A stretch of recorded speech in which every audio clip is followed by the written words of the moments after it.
Okay, hello everyone. So today we will discuss this problem from HC Verma और देखेंगे कि इस प्रॉब्लम में और क्या क्या वेरिएशंस कर सकते हैं और इस प्रॉब्लम को मॉडिफाई करके किस तरह से और इंटरेस्टिंग बना सकते हैं.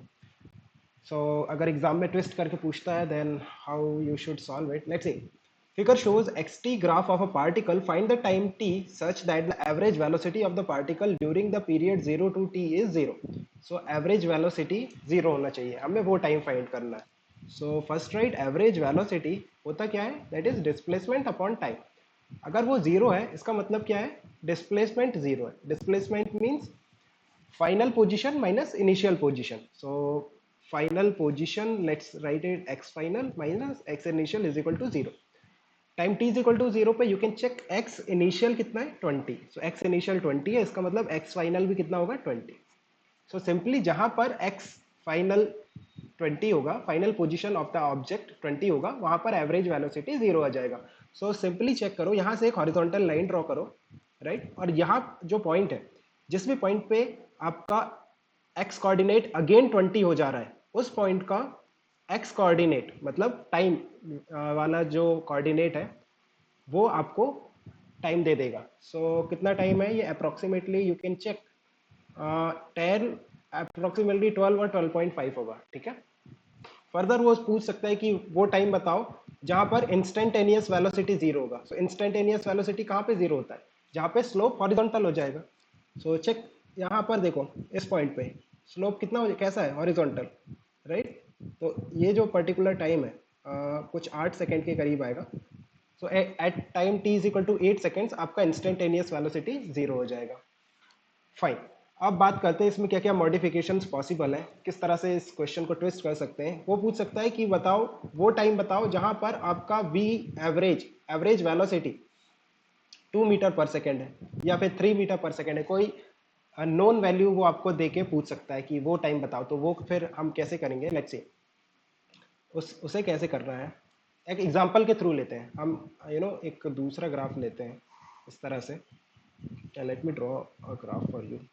कुछ इस तरह से ग्राफ है और ये 0 1 2 3 4 इस तरह से है. ये एक्स एक्सेस पे टाइम है और वाई एक्सेस पे पोजीशन है ना. तो इसका इक्वेशन क्या होगा बाय द वे इस ग्राफ का, यू कैन सी कि ये एक पॉइंट पे टच कर रहा है एक्स एक्सेस को, है ना. सो इसका जो ग्राफ होना चाहिए वो होना, इस ग्राफ की इक्वेशन होनी चाहिए x माइनस टू का whole square y is equal to. क्यों, क्योंकि इसके पास रिपीटेड रूट्स है, सिर्फ एक ही रूट है, you can say x is equal to 2 और कोई रूट नहीं है, इसलिए मैंने x माइनस टू का स्क्वायर लिखा. एंड अभी इसको अगर आप जमाओ तो y एक्सिस पे आपके पास x है, तो y की जगह x लिखो और x एक्सिस पे टाइम है तो x की जगह टाइम लिखो. सो ये इक्वेशन आ रहा है. क्या इक्वेशन है ये, position of the particle as a function of time. Fine. So अब मैं ये टाइम बताना, टाइम जानना चाहता हूं जहां पर tell me the time where the average velocity of the particle will be 2 metre per second. वो वाला टाइम बताना है मुझे. कहां से कहां तक, t इज इक्वल टू 0 से उस पर्टिकुलर टाइम तक वो टाइम फाइंड करो जहां पे आपका average velocity 2 metre per second हो जाए. तो कैसे अप्रोच करेंगे. अच्छा, इनिशियल पोजीशन क्या है ऑब्जेक्ट का at time t is equal to 0, you can check t is equal to 0 पे x इज इक्वल टू 4 आ रहा है, तो ये 4 है. अब वो टाइम कैसे फाइंड करेंगे, देखो तो क्या करो, ये जो पॉइंट है, ये पॉइंट कौन सा है, कोऑर्डिनेट क्या है इसके 0,4. यहां से एक स्ट्रेट लाइन ड्रॉ करो, स्ट्रेट लाइन जिसका स्लोप कितना हो 2 हो. इस तरह से कुछ स्लोप 2 वाला एक लाइन ड्रॉ करो, राइट. स्लोप मतलब टेन थीटा, टेन थीटा कितना होना चाहिए उसका 2. और ये जो लाइन है इस कर्व को जिस भी पॉइंट पे इंटरसेक्ट करेगी उसका जो टाइम वाला कोऑर्डिनेट है, जो फर्स्ट कोऑर्डिनेट है ना. लेट्स से ये जो लाइन है इस कर्व को t1 कॉमा x1 पे इंटरसेक्ट करती है, तो जो t1 आपको पॉइंट मिलेगा वो टाइम है जहां पर एवरेज वेलोसिटी 2 है. अच्छा, ऐसा क्यों कह रहा हूं मैं, पहले हम इसे वेरीफाई करते हैं, है ना. कि ये लाइन की इक्वेशन तो हम निकाल सकते हैं, फिर इंटरसेक्शन भी निकाल लेंगे, that is not a very big deal. So ये जो इंटरसेक्शन आएगा इस टाइम पर एवरेज जो वेलोसिटी 2 मीटर पर सेकेंड ही क्यों होगी, लेट्स सी. अगर मैं बात करूं कि आप एवरेज वेलोसिटी निकालो इस टाइम t1 पे, तो आप क्या करोगे, डिस्प्लेसमेंट अपॉन टाइम करोगे, राइट. सो देखो डिस्प्लेसमेंट क्या होगा, डिस्प्लेसमेंट होगा फाइनल पोजीशन जो कि कितनी हो गई x1, ये वाला x1 है, displacement upon time, displacement is x1 minus four, check करो x1 माइनस फोर, तो ये वाला ठीक है, x1 minus four displacement upon time, time देखो टाइम क्या लिखोगे t माइनस t1, ये होगा आपका t1 माइनस जीरो, तो ये आपका v एवरेज है।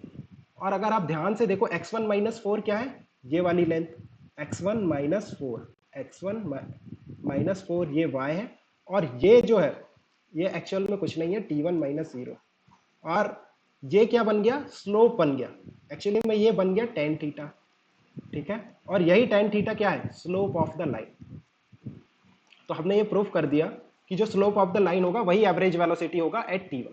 तो अब सिंपल है, आपको सिर्फ क्या निकालना है, इस लाइन की इक्वेशन, एक बार इक्वेशन आ गई फिर इंटरसेक्शन निकाल लेंगे of the line and the curve. So पहले इक्वेशन निकालते हैं। अब इक्वेशन कैसे निकालोगे, आपको एक पॉइंट पता है, पॉइंट क्या है 0,4, और उसका स्लोप पता है, स्लोप कितना है 2। So point one point slope वाली इक्वेशन कैसे लिखते हैं, y minus four upon x minus zero that is equal to two. So यहाँ से इक्वेशन आ गई y is equal to two x plus four.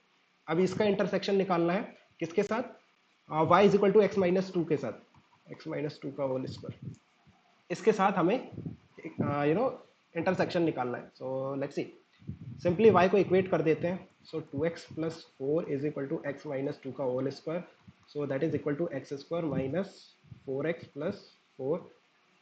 So कितना आ रहा है, ये एक्स स्क्वायर यहीं रहने देते हैं, माइनस सिक्स एक्स, फोर तो कैंसिल हो गया। So x minus six is equal to zero, तो दो रूट आ रहा है, x is equal to zero और सिक्स।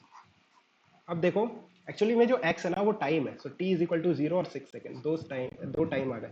अब x time is equal to zero का तो कोई सेंस नहीं बनता, क्योंकि वो स्टार्टिंग पॉइंट है, वहीं से हमने स्टार्ट किया प्रॉब्लम, राइट। सो वहां पे average velocity is nothing but the instantaneous velocity. So t is equal to zero पे आपको नहीं मिलेगा।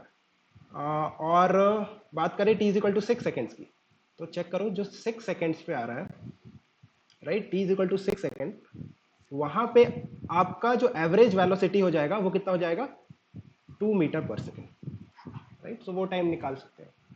सिमिलरली वो कुछ भी दे सकता है, वो कह सकता है कि आप टाइम, ऐसा टाइम निकालो जहां पे एवरेज वेलोसिटी कितना हो जाए, 3 मीटर पर सेकेंड हो जाए। तो for a given average velocity we can find the value of time. कुछ नहीं करना है, उस पॉइंट से जो गिवन वेलोसिटी है उस स्लोप का एक लाइन ड्रॉ करना है, और उस लाइन का इंटरसेक्शन लिखना है किसके साथ, गिवन कर्व के साथ। तो उसका जो टाइम वाला कोऑर्डिनेट है that will be your answer, as simple as that, right. So fine.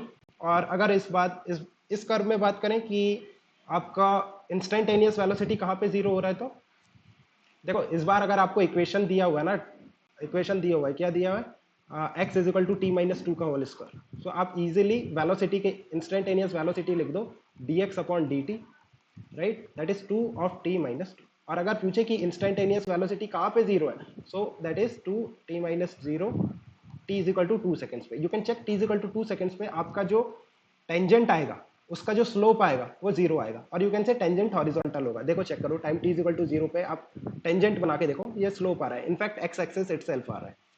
So I think समझ आ गया होगा, है ना। अगर कोई कंफ्यूजन है then let me know in the Telegram group. Further अगर कोई question you want to discuss with me, that also you can send to the group. Okay then keep working hard, best of luck for your exams, right.